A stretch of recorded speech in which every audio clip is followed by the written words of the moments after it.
Sige po mga kapatid, isa pong mabiyaya at mapagpalang gabi po sa bawat isa po sa atin. Marahil po, tayo po ay mag-uumpisa na po sa ating pong online Bible study. Bagamat kagaya po ng ating pong napagkasunduan, ito po ay magiging devotional. Pag-aaral po, maikling pagbubulay sa mga salita po ng Diyos. At bilang pag-uumpisa po, tayo pong lahat ay umawit po dito sa doon sa krus namatay si Jesus.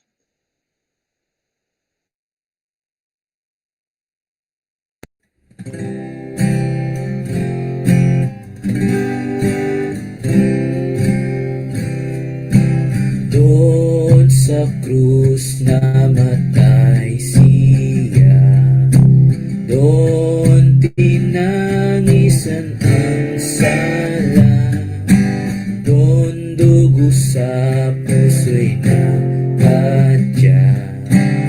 Gloria sa Kanya,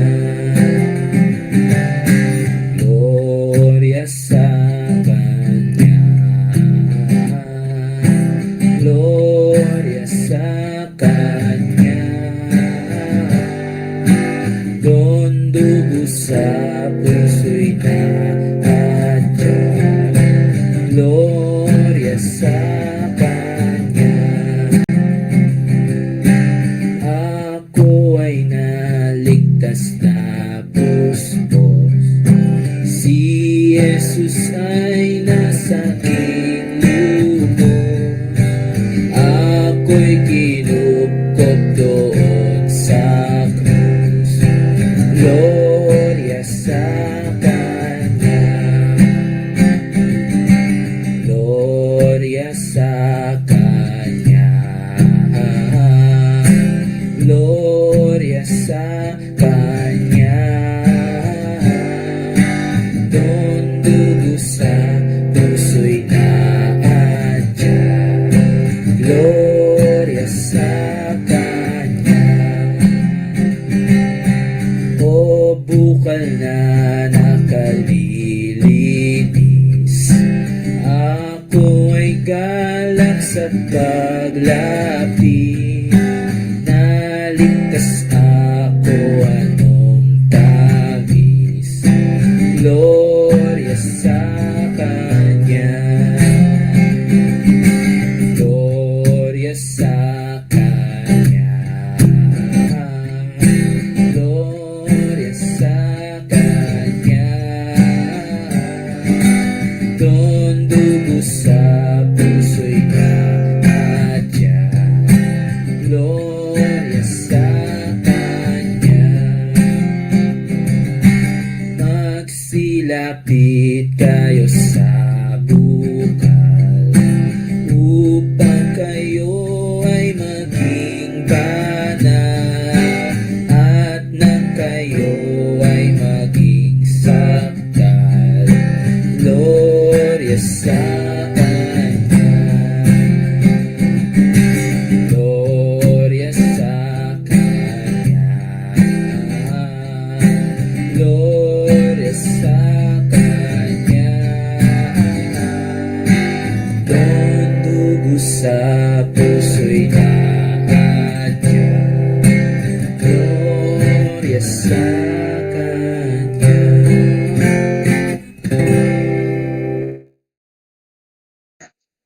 Purihin po ang Diyos sa ating pong inawit at ngayon po ay hingin natin kay Brother Abel na pangunahan po tayo sa isa pong panalangin.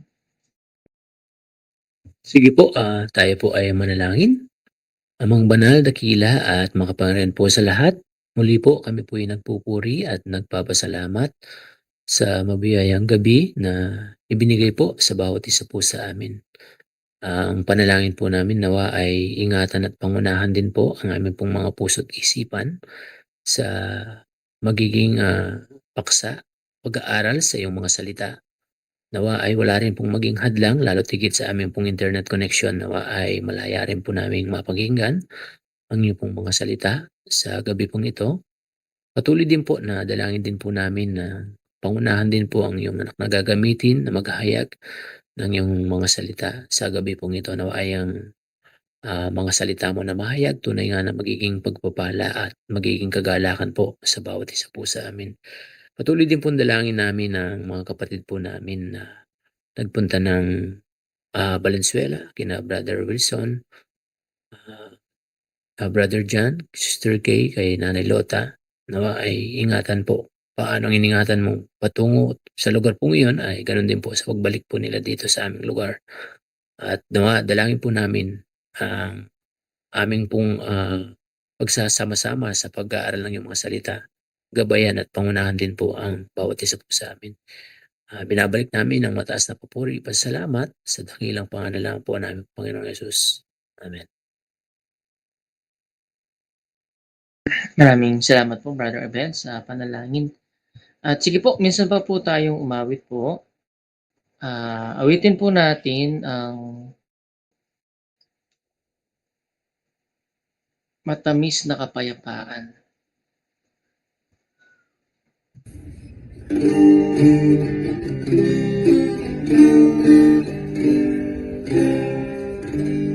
Sa puso ko ay naniin isang hilig na matamis.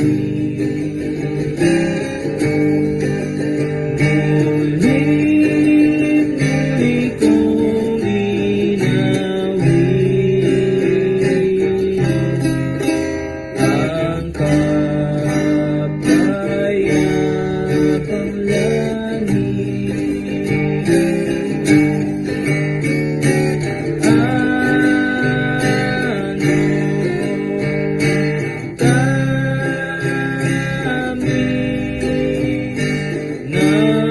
ang kapayapang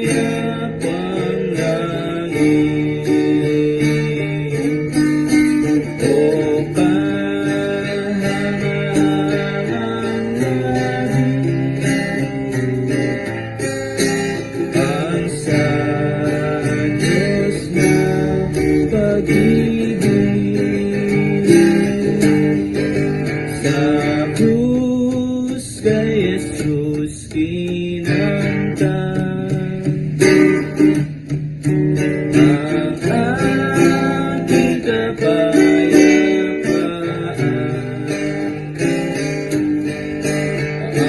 Ang utang ko'y binayaran ng kanyang ang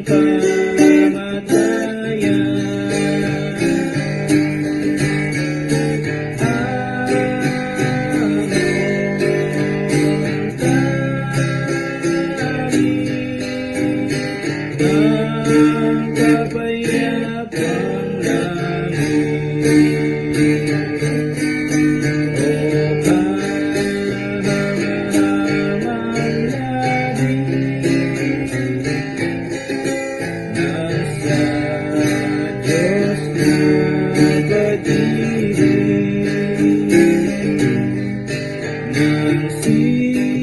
Kristo'y tutulungan ko. Puso'y galak na totoo. Biyaya'y aking pinamo. Nakaloob ni Kristo.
ang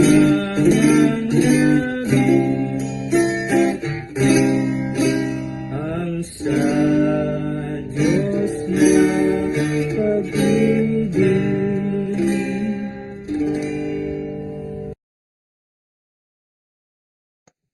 Purihin po ang Diyos sa ating pong mga inawit at nawa ito rin po ay naging pagpapala po sa bawat isa po sa atin. At ngayon po ay tayo po ay mag-uumpisa na sa ating pong pagbubulay sa mga salita po ng Diyos.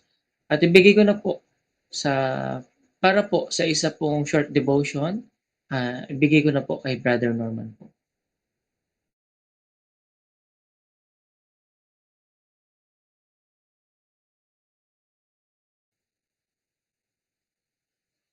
Isang mapagpalang gabi po sa atin pong lahat. Purihin po ang Diyos sa ating online po na gawain po ngayon. At wala po naging balakid upang tayo po ay makapagpatuloy po sa ating pong pag-aaral po ng salita po ng Diyos bilang ating pong kalakasan din pong spiritual.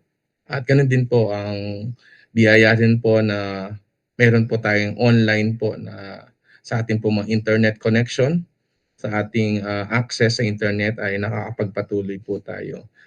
At para po sa ating pong maikling pagbubulay ngayong gabi po na ito ay makipagbukas po kayo sa akin dito po sa aklat po dito po sa Gospel of Matthew chapter 6. Marahil ito po ay isang pamilyar po na talata po sa atin at maaaring dalhin po na pagbubulay po natin po ngayon. So, dito po sa Book of Matthew chapter 6 verse 19 to 21. At marahil yung verse 21 ay doon po ating pong bibigyan po ng diin sa ating pong pagbubulay. At ganito po ang ating pong mababasa, katulad po ng sa ating pong mga screen.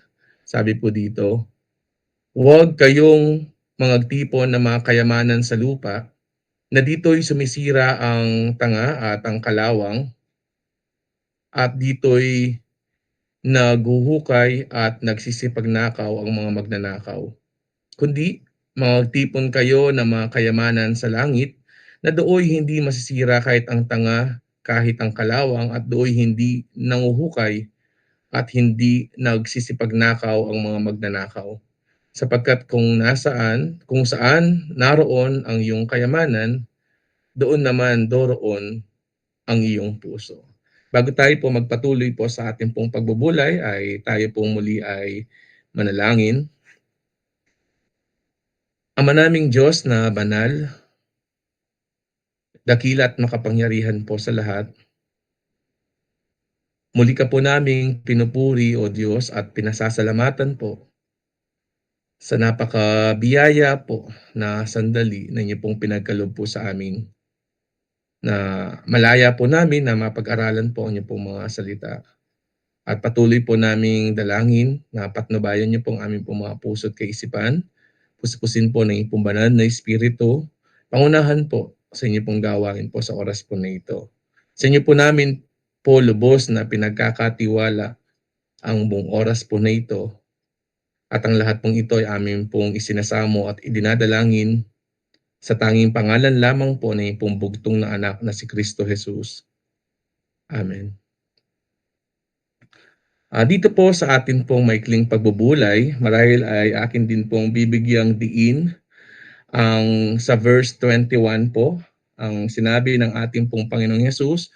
Ito po ay nung sa kanyang pagsisimula na mangaral, at ito po ay tinuruan po niya ang kanyang mga alagad, at kasama po ito sa mga itinuro ng Panginoong Hesus sa kanya pong ministry nung siya po ay dito po sa lupa. At dito po makikita po natin ang isang katotohanan po at napakahalagang bagay na bilang mga Kristiyano na dapat po nating pagtuunan ng higit na pagpapahalaga sa atin pong buhay. Sabi po dito, sapagkat kung saan naroon ang iyong kayamanan, doon naman doroon ang iyong puso. Dito makikita po natin yung where the heart follows the treasure. sapagkat makikita po natin dito kung saan yung treasure, there will your heart be also. The heart follows the treasure. At dito po sa ating pong pagbubulayan, bilang isang ang tema na umiikot ang chapter po na ito ay nakasentro doon sa how to find security for the future. Hindi kaila sa ating mga sumampalataya sa ating Panginoong Hesus, alam natin ang future ng bawat isa sa atin, yung seguridad ng future nating mga mananampalataya. At alam natin na ang lahat ng sumampalataya sa mensahe ng mabuting balita ng kaligtasan, ang kamatayan, pagkalibing, at muling pagkabuhay ng ating Panginoong Hesus ang nagbigay sa atin ng kasiguraduhan, yung security na sa ating pananampalataya doon sa mensahe ng mabuting balita, ang ginawa ng ating Panginoong Hesus doon sa krus, ang siyang nagdala sa atin ng kasiguraduhan ng kaligtasan natin sa parusa ng kasalanan, ang ating kasiguraduhan ng kapatawaran ng ating mga kasalanan, ang kasiguraduhan ng buhay na walang hanggan. Kaya wala na tayong kailangang hanapin pa ng security for the future sapagkat ito'y nakasalig na sa ating pananampalataya sa ating Panginoong Hesus. Ito'y katiyakan, ito ay kasiguraduhan sapagkat ito'y sinabi at pangako ng ating Panginoon mula sa kanyang mga salita na ang bawat sumampalataya sa ating Panginoong Hesus ay nakatitiyak siya doon sa langit na kanyang patutunguhan pagkatapos ng buhay dito po sa mundong ito. At isang nakalulungkot na katotohanan na sa lahat ng mga hindi pa nila inilagak ang kanilang pananampalataya sa ating Panginoong Hesus, isang nakalulungkot na kasasapitan niya, alam natin, ay ang walang hanggang kaparusahan doon sa impyerno. Sapagkat sinasabi sa Biblia, sa Roma chapter 6 verse 23, ang sabi doon, ang kabayaran ng kasalanan ay kamatayan. At ang kamatayan na tinutukoy ng Biblia dito ay ang pagkahulog ng kaluluwa ng isang taong hindi sumampalataya sa ating Panginoong Hesus doon sa impyerno. Ang walang hanggang kaparusahan, ang walang hanggang pagkakahiwalay niya sa Diyos. At dito, binigyang diin sa ating maikling pagbubulay kung saan ay makikita natin dun sa verse 21, for where your treasure is, there your heart will also be. Ito mapapansin natin o atin din makikita po dito po sa ating pong pinagbubulayan ang kung paanong ito ay nagkakaroon ng ugnayan sa pagitan ng anong ating higit na pinapahalagahan at saan yung direksyon ng ating puso. Kaya dito sa ating maikling pagbubulay, nais kong bigyan ng pagpansin. It's a matter of priority and a matter of heart. Hindi maipaghihiwalay yung kung saan yung direksyon ng ating puso doon sa ano yung pinapahalagan nating higit sa ating buhay. Sapagkat our heart follows our treasure, yung mga bagay na ating pinapahalagahan. At ano ba ang sa akin din pagbabasa ay tinignan ko yung meaning po ng treasure. Sabi po dun sa treasure, treasure refers to what we value, pursue, or invest in. Ito daw yung mga bagay na ating pinapahalagahan, ating mga sinusuong, pinagpapatuloy, sinisikap na makuha, at ito yung mga binibigyan natin ng pagpapahalaga, yung ini-invest, whether material wealth, achievements, or spiritual rewards.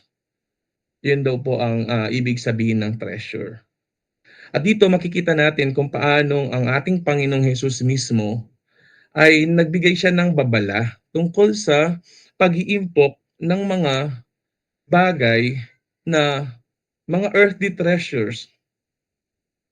Actually, wala naman masama sa mga bagay na pag-iimpok dito. Pero nais kong bigyan sa ating pagbubulay ngayon ang nasaan yung higit na pagpapahalaga natin.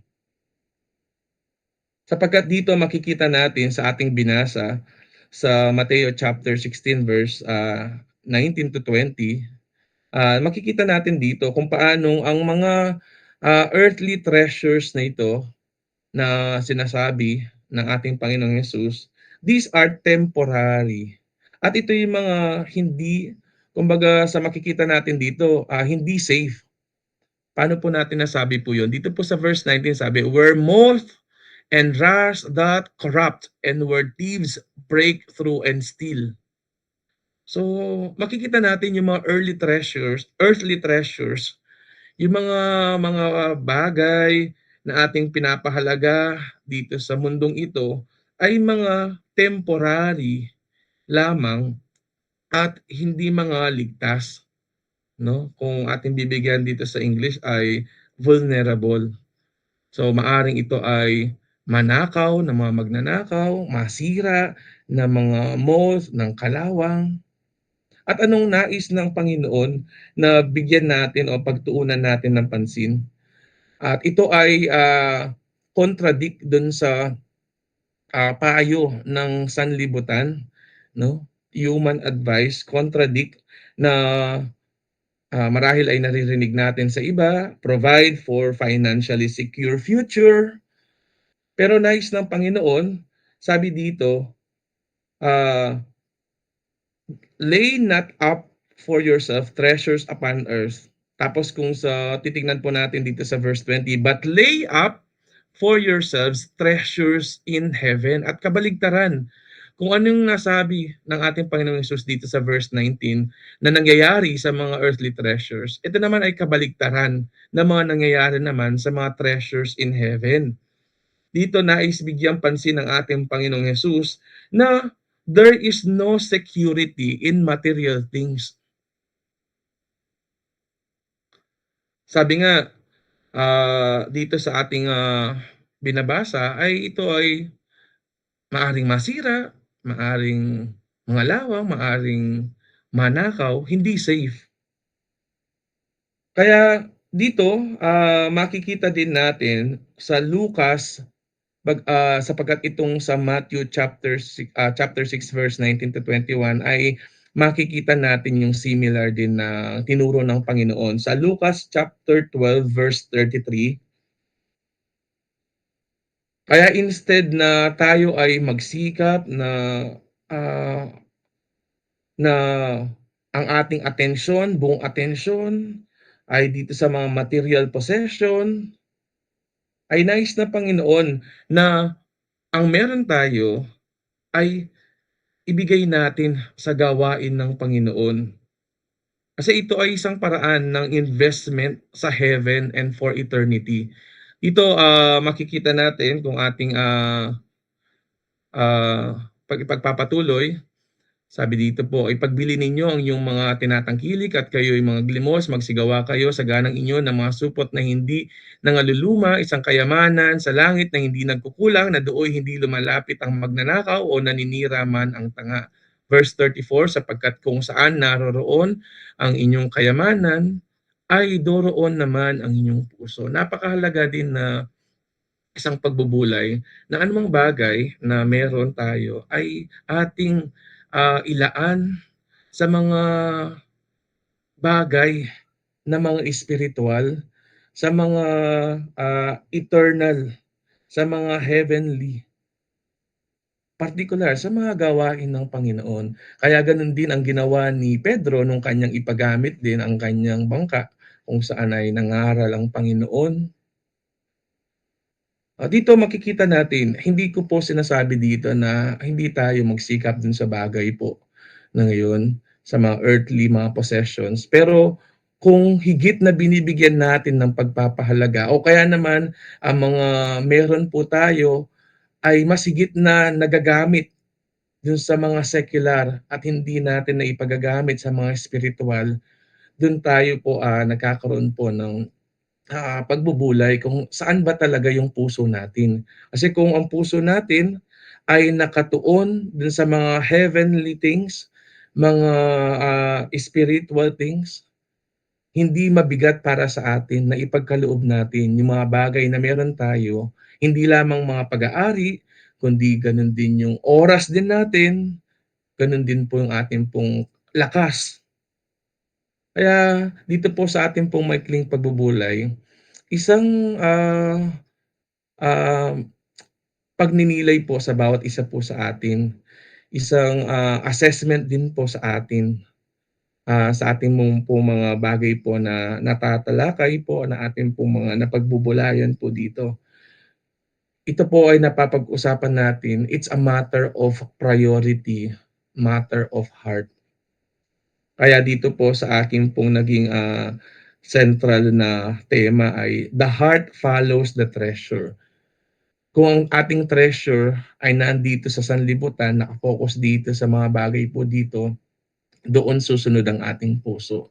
Pero kung ang ating treasure, tayo po ay nakatingin dun sa mga heavenly treasures, mga spiritual rewards, o yung mga bagay na kinalulugdan ng Panginoon, doon susunod ang ating puso. Dito po ay nais din po ng Panginoong Hesus na bigyan din po ng diin na the only investments na not subject to loss, walang iba yung mga treasures in heaven. Yung katulad po ng ating po napagbulayan po dito sa mga ilang mga talata, kabaligtaran na maaring mangyari sa mga earthly na mga treasures. At dito din po ay isang sa bahagi po ng ating pong pagbubulay po na ngayon ay tingnan po natin yung laman ng ating pong mga puso, sapagkat sa ating pong mga napapag-aralan po, sa ating pong church, sa ating pong nagiging ah, mga pag-aaral at pagbubulay din po, alam po natin at hindi po lingid sa ating pong kaalaman na ang Diyos ay tumitingin po siya sa puso. Tinitignan po ng ating pong Panginoon yung laman ng ating pong puso, yung ating pong mga motibo, yung ating pong mga layunin, yung ating pong mga pagnanais, kung ito ba talaga ay nakasentro para sa Kanya, para sa gawain, para sa ikalalaganap ng ebanghelyo o mabuting balita, para sa paglilingkod sa Kanya. Alam ng Diyos, wala po tayong maitatago sapagkat, ah, sa Panginoon nakikita niya lahat ang nasa ating pong mga puso. Kaya dito po sa ating pong, maikli pong pagbubulay,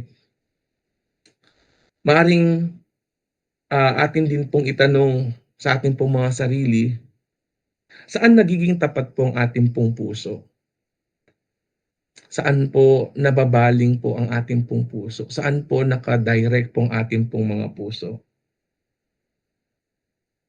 Kasi po, ah, ang ating puso, yung desires po natin, yung mga priorities po natin, katulad po ng aking pong nabanggit po kanina, naturally follows what we treasure most.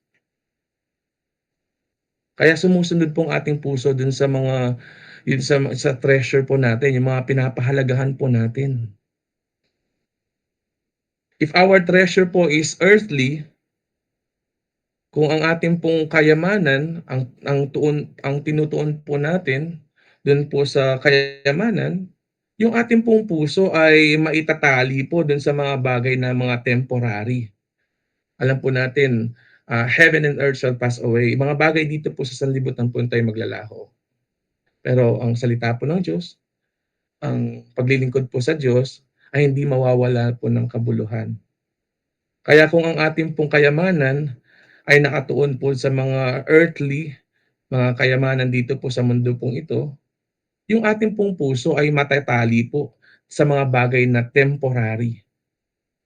Sayang po yung ating pong paggugol ng ating pong oras, paggugol po ng panahon, kung magiging pansamantala lamang po. Tingnan po natin 'no, sa atin pong mga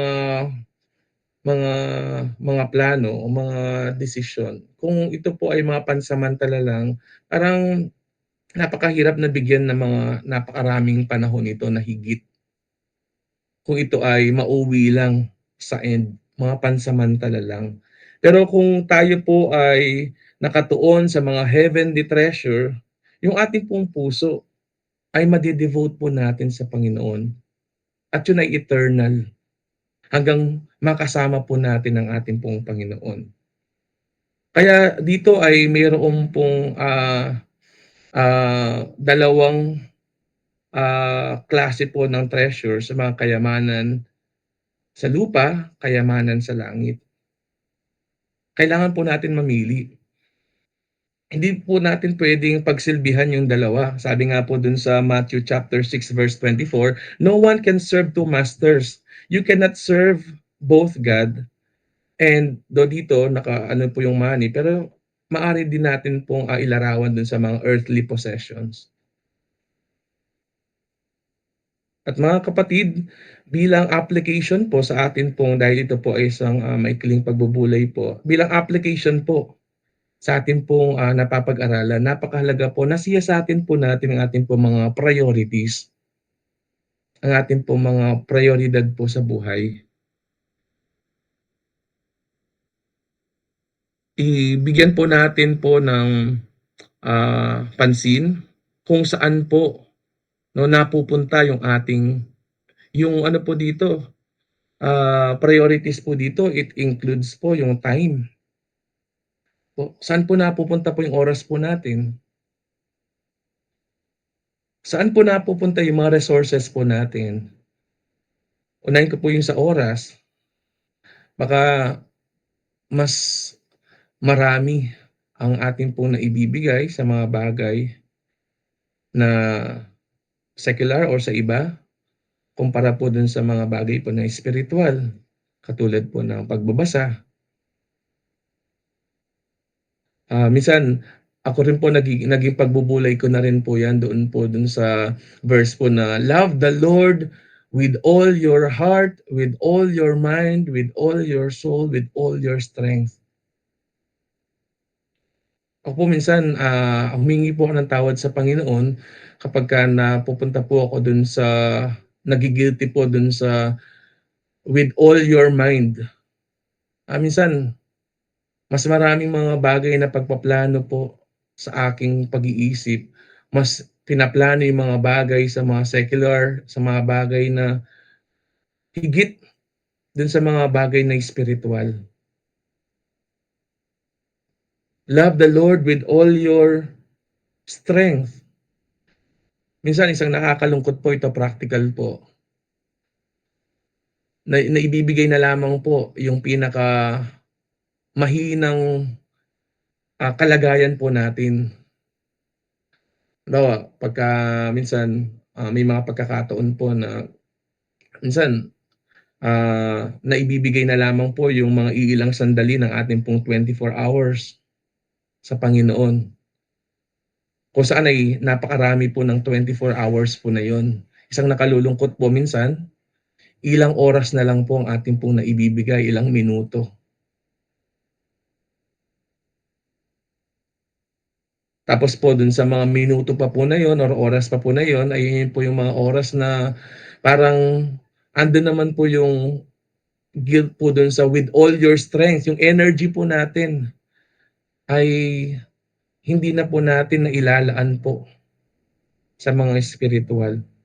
Kaya dito po sa atin pong maikling pagbubulay, panahon para po sa atin na i-evaluate po natin, tingnan po natin kung saan po napupunta ang ating oras, saan po napupunta ang ating pong mga resources, kung Papagamit po ba natin sa ating Panginoon sa gawain po niya? At ang ating pong energy. Kasi ito po ay revelation po ng ating tunay na kayamanan. Dito po natin makikita, dito po mare-reveal. Matapos po natin po na ating pong in-evaluate ang ating pong mga oras kung saan napupunta, mare-reveal po kung saan po yung ating pong tunay na kayamanan. Nawa bilang hamon po sa atin, katulad po ng ipinangaral po ng ating pong Panginoon, invest not on the material things, not on the earthly possession. Invest in eternal things. Ano po yung mga eternal things po? Yung paglilingkod po sa Panginoon. Laging sinasabi po ng ating pong elder na sa mga salita po ng Diyos, continue to serve the Lord. For serving the Lord is not in vain. Magpatuloy po tayo maglingkod sa Panginoon. Laging may kabuluhan ang paglilingkod po sa Panginoon. Laging may pakinabang. Ano pa po yung mga iba pong eternal things po? Yung paglilingkod po sa Panginoon, yung makatutulong po sa atin po sa spiritual growth at sa pagpapalaganap po ng mabuting balita ng kaligtasan po. At alam naman po natin yung kaakibat po ng mga bagay po na ito, may mga naghihintay po sa atin. Sabi nga po dun sa Colossians chapter 23 verse 24, for serving the Lord, God promises us believers po the inheritance from the Lord as a reward po. Dito po sa Colossians chapter 3 verse 23 to 24. Colossians chapter 3 verse 23 to 24. Yun po. Sabi po dito, anumang inyong ginagawa ay inyong gawin ng buong puso, na gaya ng sa Panginoon at hindi sa mga tao. Yamang inyong nalalaman na sa Panginoon ay tatanggapin ninyo ang ganting mana sapagkat naglilingkod kayo sa Panginoong Hesukristo. Ito po yung napakasarap na ituon natin ang ating pong mga isip, ang ating pong mga puso sa mga espiritual na mga bagay, yung mga eternal, yung pang hanggang sa walang hanggan, hindi yung temporary lang. Sapagkat nalalaman natin na anumang bagay na ginawa po natin sa Panginoon, dahil po sa paglilingkod po sa Kanya, may naghihintay po tayo na mga reward. At yun ay hindi po maaagaw, mananakaw, masisira. Na hindi po katulad po ng mga treasures po dito po sa lupa pong ito.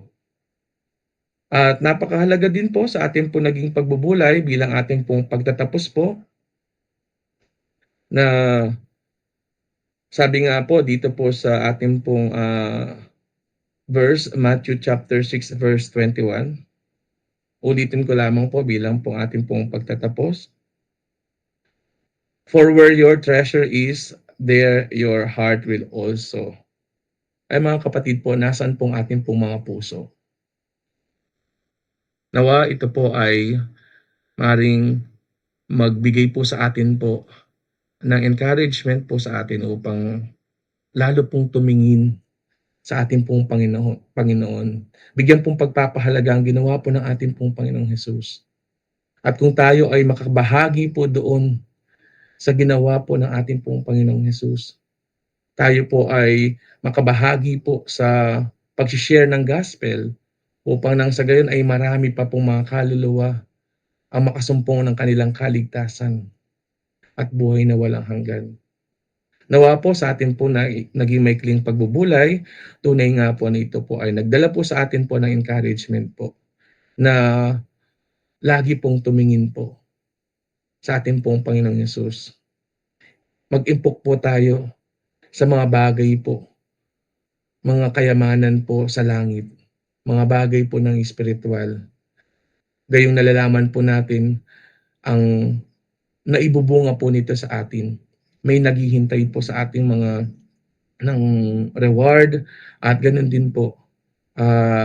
Ito po ay nakalulugod po sa harapan po ng Panginoon at higit po Nawa ay masiyasat po natin sa ating pong maikling pagbubulay po kung anong mga bagay po ang higit po nating pinapahalagahan. Nawa ay masumpungan po tayo ng Panginoon na ang mga kayamanan po sa langit ang ating pong patuloy po na binibigyan po ng higit na pagpapahalaga bilang mga Kristiyano, bilang mga mananampalataya po. Tayo po ay manalangin. Ama naming Diyos na banal, dakila at makapangyarihan po sa lahat, lubos po kami nagpupuri at nagpapasalamat po sa mga lumipas po mga sandali po na inyo pong patnubay po sa amin pong naging maikling pagbubulay po. Maraming salamat po, Ama, sa mga katotohanan po na inyo pong ipinaalam po sa amin kung paanong nais niyo po na ang bawat isa po sa amin ay mag-impok ng mga kayamanan po sa langit. At nawa ay tulungan niyo po ang bawat isa po sa amin. Kayong nalalaman po namin na kayo po ang higit po na nakakikita po ng laman po ng aming po mga puso.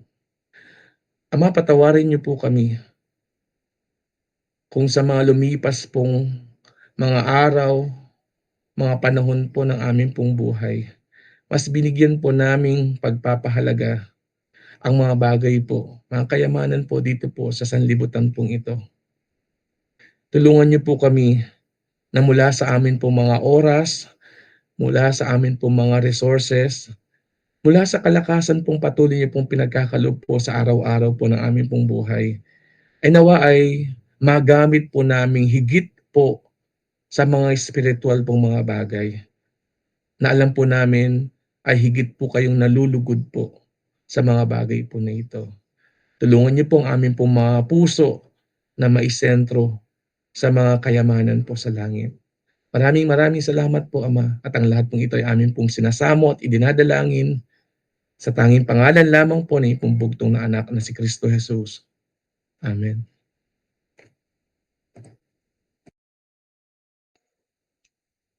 Purihin po ang Diyos sa ating pong naging pagbubulay sa kanya pong mga salita. At maraming salamat din po sa kapatid na kanya pong ginamit. At marahil po dahil ito po ay isa pong short devotion, tayo po ay magwakas sa isa pong panalangin. Tayo po ay pangunahan po ng ating kapatid, Brother Chris. Maaari mo ba kaming pangunahan sa isang closing prayer?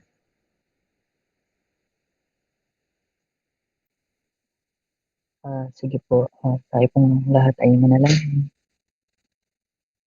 Ama naming Diyos na dakila, banal, makapangyarihan sa lahat. Lubos ko po namin pinupuri at pasalamatan sa mabiyayang oras po na kami po ay nagkatipon upang magbulay ang iyong mga salita sa pamamagitan ng online. Salamat po sa iyong mga salita na ipinaalala sa amin na kami po ay mag-ipon, mag-focus sa mga bagay diyan sa langit, Ama. Hindi dito sa mga bagay na makamundo. Tuloy po, Ama, kami po ay dumudulog sa iyong banal na harapan upang kami po ay gabayan, lalo na po sa mga bagay na aming hinihiling. Nawa ito ay maging kalooban ninyo at hindi ang kalooban. At muli, Ama, sa inyo po namin pinapasalamat ang iyong anak na ginamit upang maghayag na ng salita. Padalangin po namin na patuloy po siyang gabayan upang sa ganun ay marami po siyang maihayag sa pamamagitan po ng banal na Espiritu. Kaya po muli, Ama, yung mga salita ay maging hamon sa aming buhay dito sa mundong ibabaw upang kami po ay mag-ipon ng kayamanan dyan sa kalangitan. At ito po ay aming hinihiling at dinadalangin kasama ng malaking pupuri at pasalamat. Ito po ay aming dinadalangin sa dakila at makapangyarihang pangalan lamang po ng bukong anak ni Jesus. Amen. Good evening po at God bless po sa bawat isa. Maraming salamat po. Good po, God bless. Good evening po. God bless.